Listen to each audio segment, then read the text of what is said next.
Ethan had everything a child could ever want. His room was filled with the latest gadgets, toys, and designer clothes.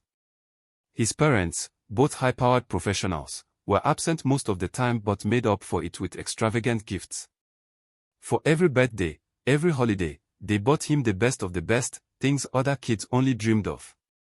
But what Ethan wanted most, he never got: their time. At school, Ethan was known for his arrogance. He flaunted his wealth, mocking other kids who couldn't afford what he had. If he wanted something, he got it. If something didn't go his way, he threw tantrums, convinced that the world should bend to his will. No one dared challenge him. Teachers, classmates, even his parents' staff tiptoed around him, afraid of his temper. One summer, Ethan's parents announced they would be going on a month-long business trip to Europe. As usual, they left him in the care of a nanny and handed him a stack of credit cards, telling him to keep himself entertained. Ethan barely paid attention. He was already planning to throw a party that would make him the talk of his elite social circle. The night of the party arrived. His mansion was buzzing with music and laughter, kids dancing, drinking, and using the place as their playground. Ethan reveled in the attention, drinking in the admiration of his peers.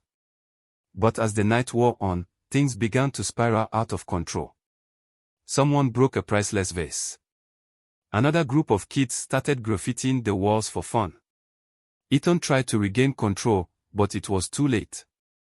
His friends were not there for him, they were there for the free stuff, the luxury. His power over them was slipping. By the time the party ended, the house was in shambles. His expensive furniture was ruined, his parents' prized possessions destroyed. In the chaos, one of his classmates, Jordan, a kid Ethan had always bullied for being poor, got hurt, slipping on a broken glass and gashing his hand. Ethan, in his panic, yelled at him to leave, dismissing the injury as no big deal. But deep down, he knew things had gone too far. The next morning, the aftermath was even worse than he'd realized. The house looked like a war zone. Ethan stood in the middle of the destruction, trying to figure out how he would explain this to his parents. His nanny had already called them, and when they returned home unexpectedly that afternoon, they were furious. For the first time in his life, Ethan's parents didn't shield him from the consequences. They refused to buy their way out of the mess.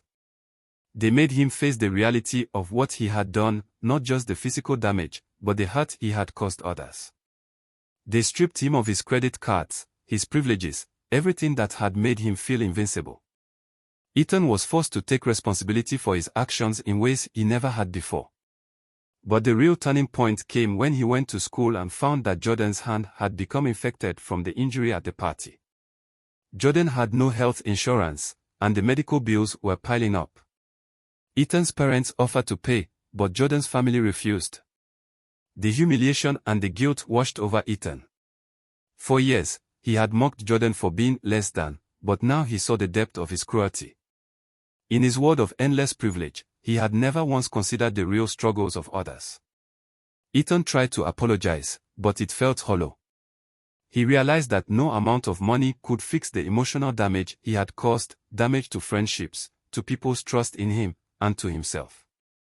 For the first time, Ethan was confronted with the truth: all the material things he had been given, all the power and control he thought he had made him hollow inside. His parents, though wealthy, finally recognized what their neglect had done to their son. They decided it was time for Ethan to learn the value of things that couldn't be bought. They canceled their upcoming trips, forced Ethan to spend the summer volunteering at a local shelter, and made him repay every cent of the damages caused at the party through hard work. At first, Ethan resisted, clinging to the spoiled child he had always been. But over time, as he spent his days with people who had nothing, he began to change. He learned humility, responsibility, and most of all, empathy, things he had never known in his bubble of excess. He saw how little the material world meant when you had no one to share it with, and how true wealth came from relationships, kindness, and understanding the world beyond your own. By the end of that summer, Ethan was no longer the spoiled, entitled child he had once been. He still had access to his family's wealth, but now he saw it for what it was: a tool, not a weapon. The real riches, he discovered, came from the connections he made with others and the person he was finally becoming.